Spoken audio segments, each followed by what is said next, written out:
नमस्कार, मैं हूं संजय शर्मा। आप देख रहे हैं 4 PM न्यूज़ नेटवर्क। बड़े-बड़े सवाल उठ रहे हैं कि स्पीकर का जब चुनाव होगा तो क्या करेंगे चंद्रबाबू नायडू और नीतीश कुमार। मोहन भागवत ने एंड टाइम पर हमला क्यों किया मोदी सरकार के ऊपर, इसके पीछे खेल क्या है?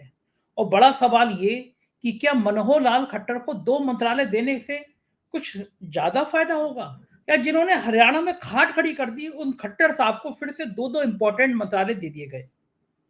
नागपुर के पत्रकार हैं, सीनियर जर्नलिस्ट हैं राजीव रंजन जी। उनसे बातचीत करेंगे आज और जानेंगे कि राजनीति का हाल क्या है। और कुछ ऐसे पहलू पे भी बात करेंगे जो राजनीति से इतर हटके हैं, व्यापार की दुनिया से है। बहुत रोचक बातचीत होगी। जाहिर है कि मेरी और राजीव जी की बातचीत रोचक होती है, तो चलते हैं राजीव जी के पास। 4 PM न्यूज़ नेटवर्क में बहुत-बहुत स्वागत है राजीव जी आपका। नतीजों के बाद आप नागपुर में रहते हैं, संघ मुख्यालय के पास में ही रहते हैं, और संघ मुख्यालय से एक बड़ी तीखी आवाज आई है 1 साल बाद मणिपुर को लेकर। मोहन भागवत बड़ा फट पड़े हैं। ये मोहन भागवत को इतना प्यार क्यों आ गया मोदी सरकार पे अचानक? याद क्यों आ गया मणिपुर? क्या कारण है? बहुत ही बढ़िया सवाल है संजय जी आपका। ये प्यार मणिपुर पे नहीं आया है। प्यार यदि मणिपुर पे आना रहता तो पिछले 1 साल से दहक रहा है मणिपुर। पिछले 1 साल में कभी भी इतने कठोर शब्द जो हैं और इतनी कठोर हिदायत जो है, ये हमने सुनी नहीं थी, देखी नहीं। तो प्रधानमंत्री को जो भागवत साहब ने दी है, तो ये बेसिकली इस इलेक्शन के अंदर में जो संघ को बार बार सब्ज बाग दिखाए गए कि 325 के ऊपर सीट जीतेगा भारतीय जनता पार्टी, और भारतीय जनता पार्टी ने उतनी सीट जीती नहीं। उल्टा पिछले बार से कम सीट इनको मिल गई हैं, और मणिपुर के अंदर में दोनों की दोनों सीट हार गए। तो आप ये समझिए कि संघ जो है, एक तरीके से संघ ने ओवरऑल असेसमेंट किया है कि भाई इस हार का जिम्मेदार कौन है। और जो हम पिछले कई शो में लगातार जब से इलेक्शन शुरू हुआ है, हम यही बात कर रहे हैं कि भाई ये चुनाव जो है, ये नरेंद्र मोदी ने ऐसा बना दिया है कि देश को नरेंद्र मोदी चाहिए या देश को नरेंद्र मोदी नहीं चाहिए। तो संघ ने जो है एक इशारा कर दिया है, एक इशारा किया है कि भाई अभी भी वक्त है, सुधर जाओ। ठीक है, मणिपुर इस देश का भाग है, कश्मीर जैसे जल रहा है। आपने खुद पिछले एपिसोड में बताया था कि जम्मू में आतंकवादी घटना होगी जिस दिन शपथ ग्रहण समारोह था। तो संघ ये सारी चीजों को देख के बहुत विचलित है। वो ये देख रहा है कि कश्मीर में 370 हटाने के बाद भी भारतीय जनता पार्टी कश्मीर से एक भी अपना उम्मीदवार खड़ा नहीं कर पाए। संघ ये देख रहा है कि मणिपुर में भारतीय जनता पार्टी की सरकार होने के बावजूद भी मणिपुर से दोनों की दोनों सीटें जो है भारतीय जनता पार्टी हार गई। संघ ये देख रहा है कि हम अपने पड़ोसी मुल्कों के साथ कैसे अपने संबंधों को खराब कर रहे हैं। जैसे कि मॉरिशस एक एग्जाम्पल है। मॉरिशस जो कि हमेशा से भारत का बहुत ही निकटवर्ती सहयोगी रहा है, हमने उसके साथ भी अपने संबंध खराब किए और लक्षद्वीप को एक अल्टरनेटिव टूरिस्ट डेस्टिनेशन बना के जो उभारने की कोशिश की, और हमने देखा कि क्या हुआ। भारतीय जनता पार्टी की जो सहयोगी अजीत पवार एनसीपी गुट है, जो एक लोकसभा की सीट होती है लक्षद्वीप से, वहां से खड़ा किया और 300 वोट भी नहीं मिले। इससे ज्यादा शर्मनाक और अपमानजनक क्या बात हो सकती है? तो संघ ये सारी चीजों को देख रहा है। संघ ये देख रहा है कि भारत का जो सबसे बड़ा सूबा है उत्तर प्रदेश, वहां पर आप समझिए कि कंप्लीटली जो है ह्यूमिलेशन, भारी ह्यूमिलेशन, भारी बेइज्जती का सामना जो है इनको करना पड़ा है। संघ इस चीज को देख रहा है कि किस तरीके से महाराष्ट्र, जहां पे उनका हेडक्वार्टर है नागपुर, ठीक है, और महाराष्ट्र स्टेट, यहाँ पे कैसे सिंगल डिजिट में आके भारतीय जनता पार्टी निपट गई है। तो ये सारी चीजें संघ को विचलित कर रही हैं अंदर ही अंदर। और संघ हिदायत दे रहा है प्रधानमंत्री जी को कि अब भी वक्त है, आप सुधरिए। आपका जो ये तरीका है कि भैया चुनी देंगरे नेस, मैं ही सबसे बड़ा हूं, मैं ही सबसे महान हूं, ठीक है, और मैं जो बोल दूं वही ठीक है, इस अपने जो व्यवहार जो है, जो तरीका जो है आपका बिहेवियर, इस बिहेवियर से बाहर निकलिए। देखिए, बिहेवियरल साइंस अपने आप में एक बहुत बड़ा साइंस का एक अलग हटके अलग वर्टिकल बन गया है। अब लोगों को, जितने भी टॉप पे बैठे हुए लोग हैं, वो सारे लोगों को, चाहे वो पॉलिटिकल पार्टी हो, चाहे संघ जैसे संस्थान हो, इन सबको बिहेवियरल साइंस के ऊपर में अच्छी खासी जो है एक कोचिंग दी जाती। तो आप ये समझिए कि ये इनको ये समझ में आ रहा है कि जिस तरीके से देश के मुखिया और भारतीय जनता पार्टी के सिरमौर नरेंद्र मोदी जी व्यवहार कर रहे हैं, वो लॉन्ग टर्म के लिए पार्टी के लिए अच्छा नहीं है। और यही बात तो संजय शर्मा और राजीव रंजन सिंह इतने दिनों से बोल रहे हैं। और मुझे आश्चर्य हो रहा है कि मोहन भागवत जी को इतना समय क्यों लगा, मोहन भागवत जी को हस्तक्षेप करने में इतना समय क्यों लगा। मैं आपको एक छोटी सी कहानी बताना चाहूंगा संजय जी।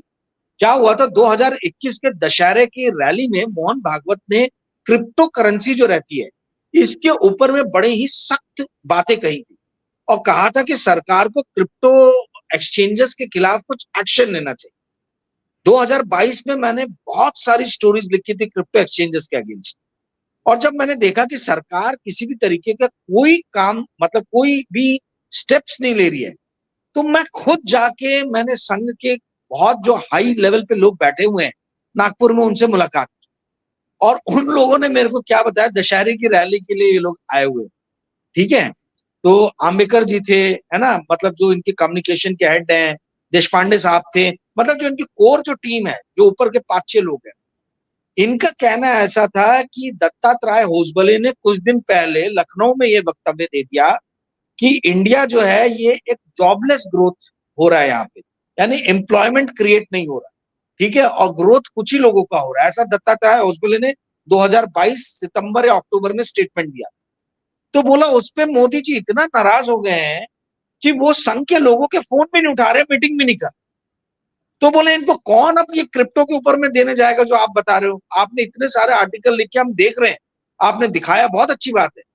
पर जो आदमी एक जनरल बात जो कि सच है कि भाई इस देश में अनएम्प्लॉयमेंट बढ़ रहा है, उस बात को यदि संघ का दत्तात्रेय होसबले जैसा बड़ा अधिकारी, और मैं आपको बता रहा हूँ अमित शाह जी के बहुत क्लोज है दत्तात्रेय होसबले, उनका बहुत बड़ा हाथ है दत्तात्रेय होसबले जहां आ जाए वहां पहुंचाने में।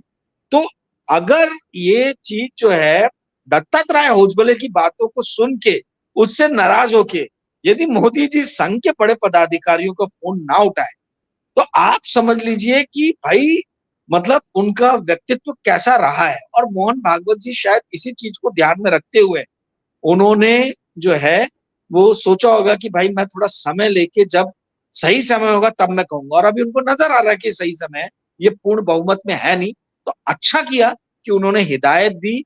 और ये अच्छा होगा कि नरेंद्र मोदी उस हिदायत को जो सरसंघचालक ने दिया है उस पर अमल करें। जी संजय। लेकिन राजीव जी लग क्या रहा है इनकी हिदायत, संघ तो चाहता था कि गडकरी को एक दो डिपार्टमेंट और इंपॉर्टेंट दे दिए जाए, लेकिन खट्टर जैसे आदमी को जिसने हरियाणा में बीजेपी की बैंड बजवा दी, हरियाणा में जो फजीयत हुई है उसका जिम्मेदार खट्टर, उसको इतने इंपॉर्टेंट दो डिपार्टमेंट कोई सोच नहीं सकता था, और गडकरी को फिर केवल पुराना डिपार्टमेंट, जबकि संघ तो गडकरी को बहुत आगे बढ़ाना चाहता था। इसका मतलब मोदी इस बार भी कमजोर भरी हो गई, लेकिन संघ को लिफ्ट देने के मूड में है नहीं। आपको क्या लगता है? देखिए, ये आप एक समझिए कि संघ ने एक इशारा भी किया अंदर से। यदि कल को बगावत की बिगुल बजी भारतीय जनता पार्टी के अंदर से, तो इसमें बहुत बड़ा जो रोल कॉल रहेगा वो आज जिस तरीके से कल जिस तरीके से सरसंघचालक ने भाषण दिया है, वो देखिए क्या ये सिर्फ भाषण नहीं है, ये इशारा है। ये बहुत सारे लोगों के लिए अलग अलग तरीके का इशारा है। मैं अभी इस चीज पे ज्यादा मतलब नहीं कहना चाह रहा हूं, क्योंकि लोग भी इसको मिस इंटरप्रेट कर ले या बहुत ज्यादा आशा लगा लें, वो भी ठीक नहीं है। परंतु सरसंघचालक का एकदम से आके इस तरीके से बयान देना, ये बहुत लोगों को बहुत आश्चर्यजनक लगा है। और इस तरीके के बयान का जो उन्होंने इतना लंबा चौड़ा मतलब जो वक्तव्य दिया है, इसके बहुत मायने हैं।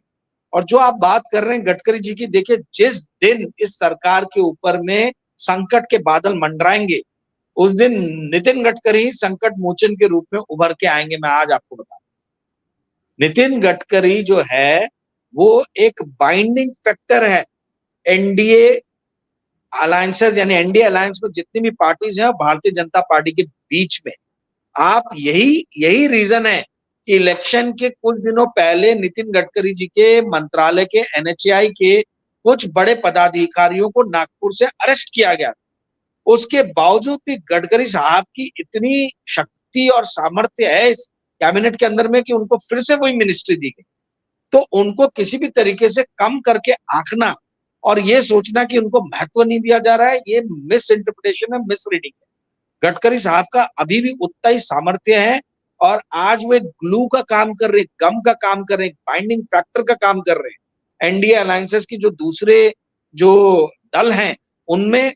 और ये जो कठोर चेहरा एक उभर के आता है गुजरात लॉबी का, अमित शाह और नरेंद्र मोदी का, इनके बीच में, तो किसी भी तरीके से जो है ये समझना कि गडकरी जी जो है वो अभी मतलब तमाम तरीके के संघ के मोटिवेशन के बावजूद भी उनको तरजीह नहीं दी जा रही है, गलत है। आप देखिए 72 लोगों को कैबिनेट में शामिल किया, 72 लोगों को कैबिनेट में शामिल करना ये मजाक की बात नहीं है, जंबो कैबिनेट है।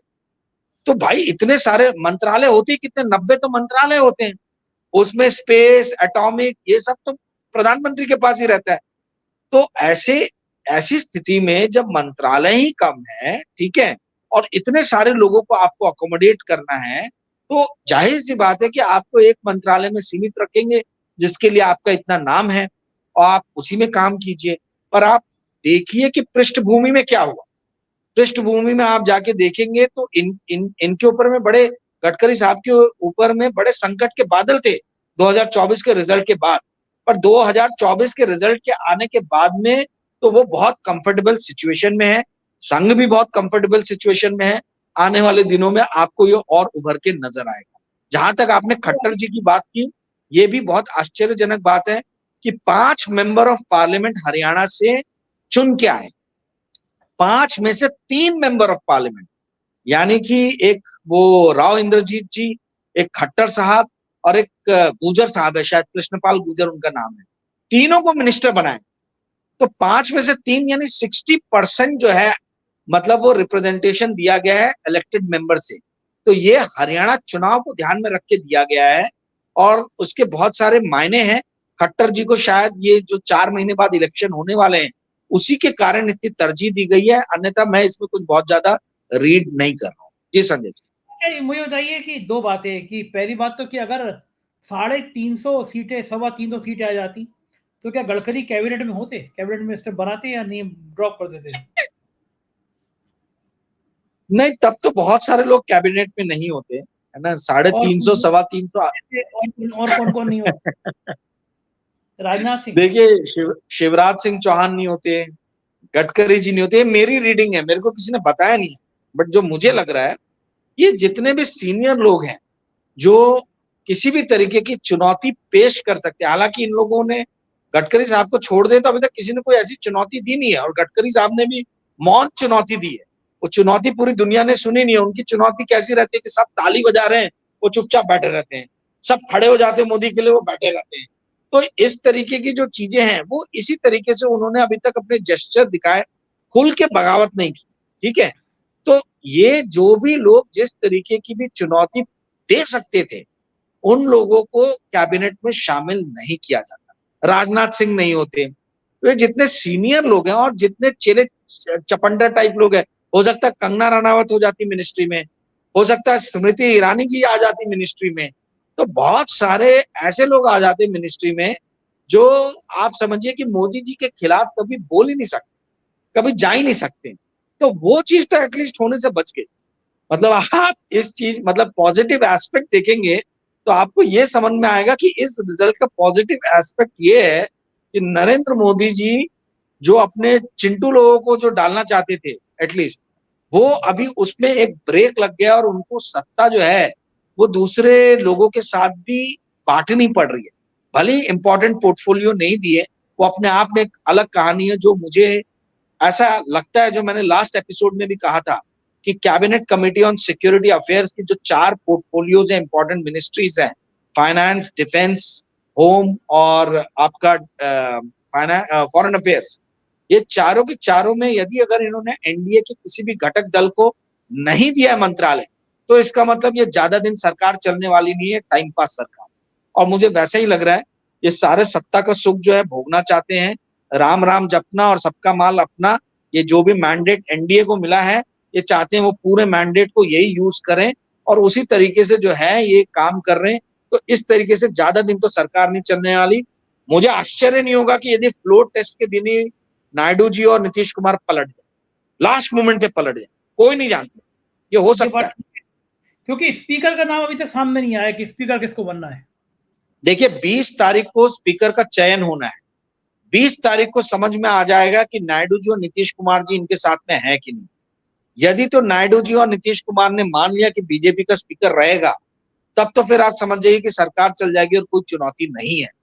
किंतु यदि नायडू जी या नीतीश कुमार में से किसी ने भी अपना स्पीकर जो है घोषित किया और इंडिया अलायंस उसके पीछे खड़ा हो गया, तो आप ये समझ जाइए कि ये सरकार ज्यादा दिन चलने नहीं वाली। स्पीकर बनने के बाद में 2-3 दिन के अंदर में मैंडेट प्रूफ करने के लिए देंगे और मैंडेट में जो है ये लोग पलटी मार लेंगे। वैसे भी नरेंद्र मोदी जी को रिकॉर्ड बनाने में बहुत इंटरेस्ट है। एक रिकॉर्ड बना था 13 दिन की अटल बिहारी वाजपेयी की सरकार। हो सकता है कि अटल बिहारी वाजपेयी की जो सरकार 13 दिन की थी उससे भी कम दिनों की सरकार बना के भी ये शायद खुश रह लें। ये भी हो सकता है क्योंकि इनको रिकॉर्ड बुक्स में आने की बहुत जो है बहुत चाहत है। तो मुझे स्पीकर 20 तारीख को कौन सी पार्टी का डिसाइड होता है, ये बहुत सारी चीजें जो हैं ये आगे आने वाले पॉलिटिकल कोर्स को डिफाइन करेगी।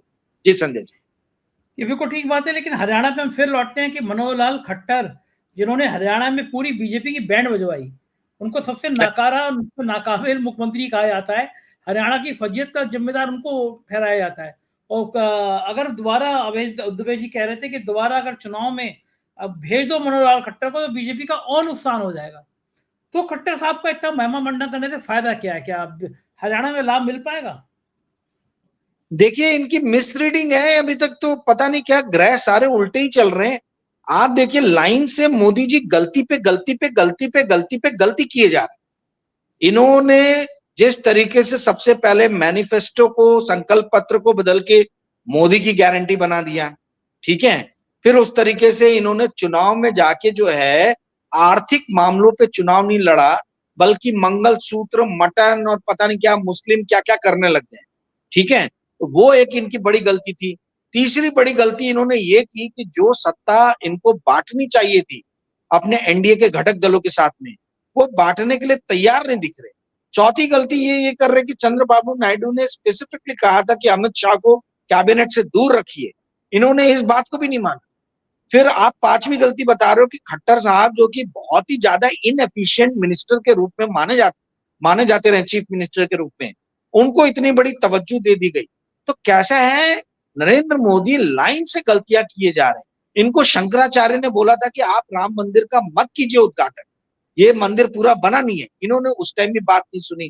तो लाइन से कंटिन्यूसली गलती पे गलती किए जा रहे हैं। रूरल डिस्ट्रेस देखिए, पूरा चुनाव जो जीता है इंडिया अलायंस, जीता है इन द सेंस कि आप सोचिए 130 140 से आप 240 235 पे आ जाओ, ये मेरी नजर में जीतना ही है। वो भी तब जब आपके कई लीडर्स को जो है जेल में डाला गया है, जब जो सबसे बड़ा दल है उसके अकाउंट को, बैंक अकाउंट को फ्रीज करके रखा गया है, जब येन केन प्रकार साम दाम दंड भेद करके कई उम्मीदवार जो कांग्रेस के इनको चुनाव लड़ने के पहले ही जो है इनको गिरा दिया गया है, बोला गया कि आप चुनाव ना लड़े। तो इतने मुश्किल स्थिति में चुनाव लड़के 235 सीट अर्जित यदि किया है, जो 235 सीट का जो अर्जन हुआ है ये अलायंस को, ये छोटी बात नहीं है, मेरी नजर में तो बहुत बड़ी जीत है। और ऐसी स्थिति के अंदर में ये जीत आई क्यों? जो पहले मैं इतने दिनों से कहता आ रहा था कि ये चुनाव जो है ये जनता ने लड़ा है, ठीक है। और जनता ने क्यों लड़ा? क्योंकि इतना मैसिव रूरल डिस्ट्रेस है।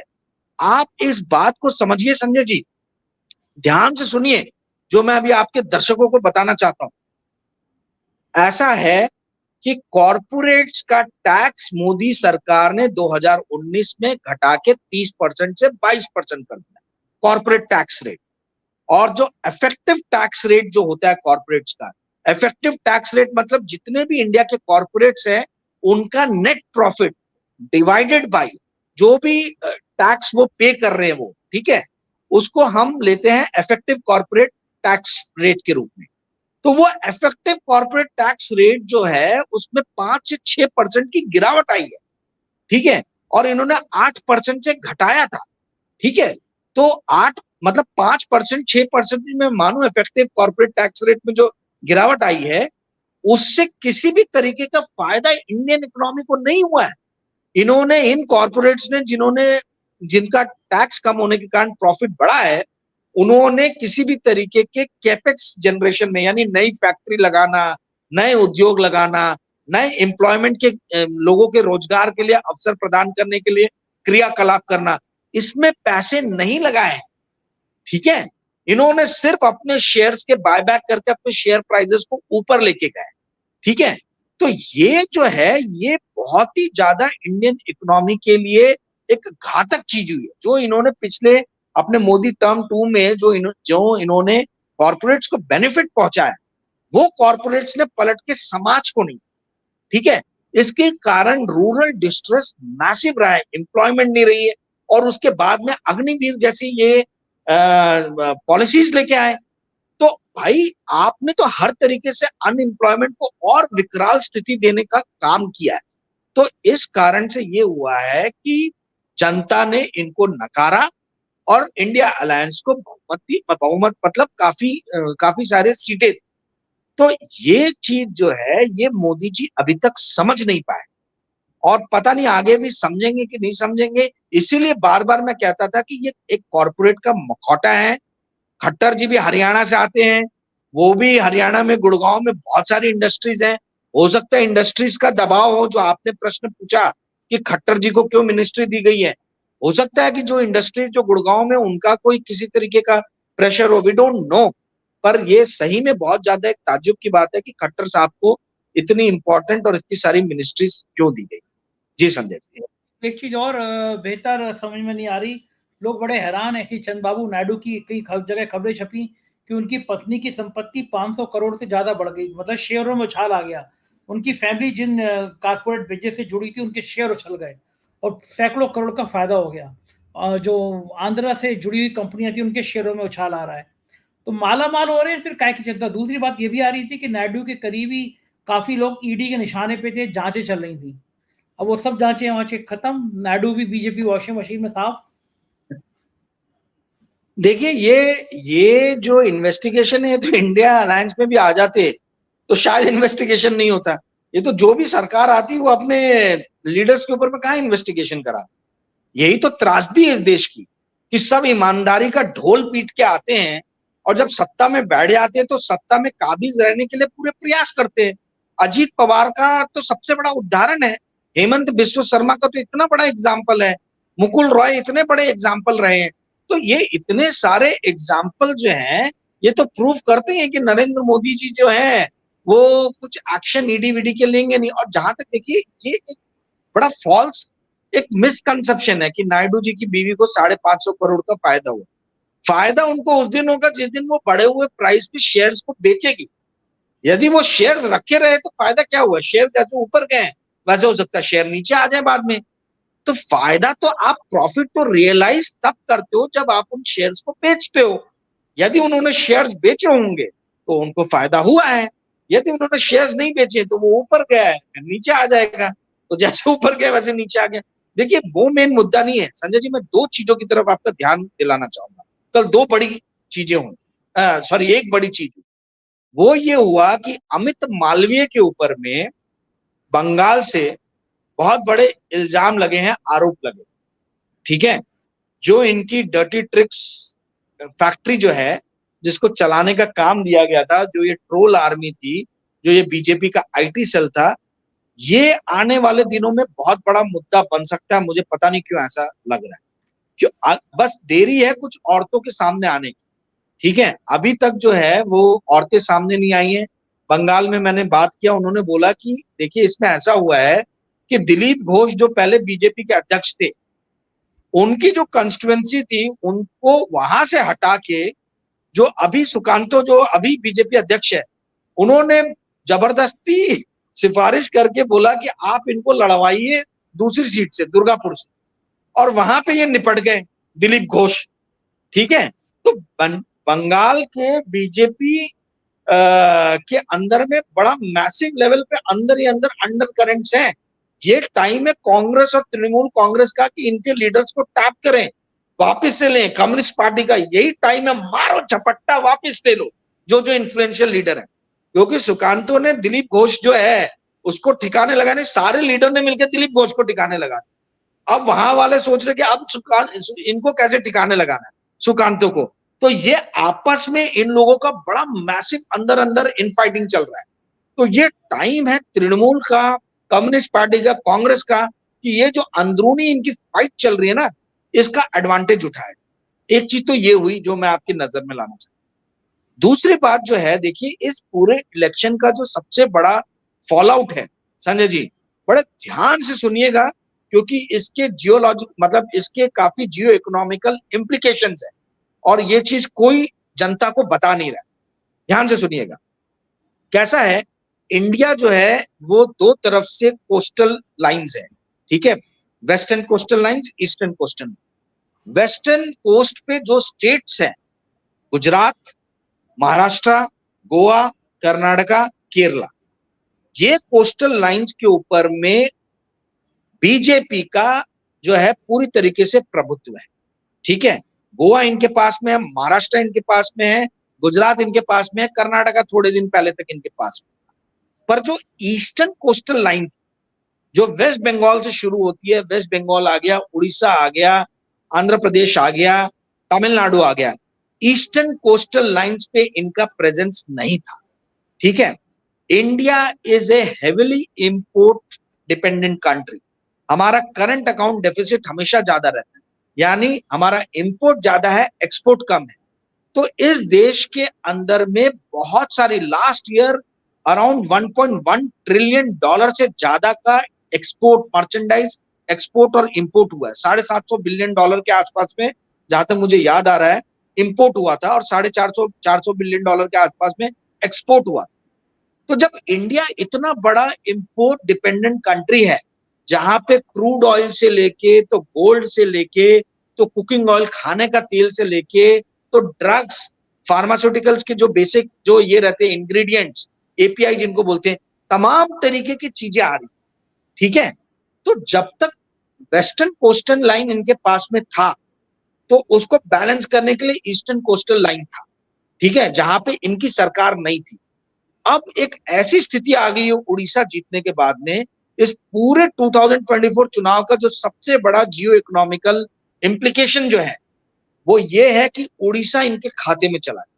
और उड़ीसा का भी जो तटीय इलाका है, जो वहां पे कोस्ट है, जो वहां पे पोर्ट्स हैं, उसके थ्रू जो है इंडियन इकोनॉमी के ऊपर में, यदि भारतीय जनता पार्टी सरकार में रहे चाहे नहीं रहे, इंडियन इकोनॉमी का टेटुआ जो है उसके हाथ में रहने वाला, थ्रू अदानी। तो आप ये समझिए कि ये इस पूरे इलेक्शन का सबसे बड़ा जो है ये इम्प्लीकेशन हुआ है, जिसके ऊपर ना कांग्रेस का ध्यान जा रहा है, ना किसी और पार्टी का ध्यान जा रहा है। अब महत्वपूर्ण बात ये है कि नवीन पटनायक जी वृद्ध हो रहे हैं, जैसे एआईडीएमके का हो गया था जयललिता जी का, पार्टी टूटी तो देखिए अन्ना मलाई टाइप, मतलब उन्होंने, बीजेपी ने झपट्टा मारा तमिलनाडु में अपना कब्जा जमाने के लिए। ये सही समय है कांग्रेस पार्टी के लिए कि अपने खोए हुए बेस को जो उड़ीसा में है उसको रिवाइव करें। यही एक स्ट्रैटेजिक थिंकर सोचता है। मुझे मालूम नहीं कांग्रेस के अंदर में क्या स्ट्रैटेजी बन रही है, पर ये समय है कि जब वो देख रहे हैं कि बीजू जनता दल कमजोर हो रहा है और बीजेपी वहां पे आ गया है, तो कांग्रेस को अपना फुल एफर्ट जो है उड़ीसा में लगाने की जरूरत है। और आने वाले दिनों में उड़ीसा बहुत इंपॉर्टेंट स्टेट रहने वाला है। यही कारण है ईस्टर्न कोस्टल लाइन पे ही कब्जा करने के लिए बंगाल में इन्होंने पूरा जोर लगा दिया था, पर ये कब्जा कर नहीं पाए। और अब तेलुगु देशम पार्टी के थ्रू ये आंध्र प्रदेश में भी घुस रहे हैं। तो चंद्रबाबू नायडू को बहुत ज्यादा सजग रहने की जरूरत है, और कांग्रेस को अपने आप को उड़ीसा में रिवाइव करने की जरूरत है। ये एक मैं चीज आप लोग के सामने लाना चाहता हूँ। जी संजय। बिल्कुल ठीक है राजीव जी, बहुत मजा आया आपसे बातचीत करके, बहुत बहुत शुक्रिया कीमती समय देने के लिए, धन्यवाद। तो ये थी राजीव जी की बातचीत, और आपको यकीन हुआ होगा कि बातचीत बहुत रोचक थी, पसंद आई होगी। अपनी राय से अवगत कराइएगा, चैनल को ज्वाइन और सब्सक्राइब करिएगा। शुक्रिया, थैंक यू।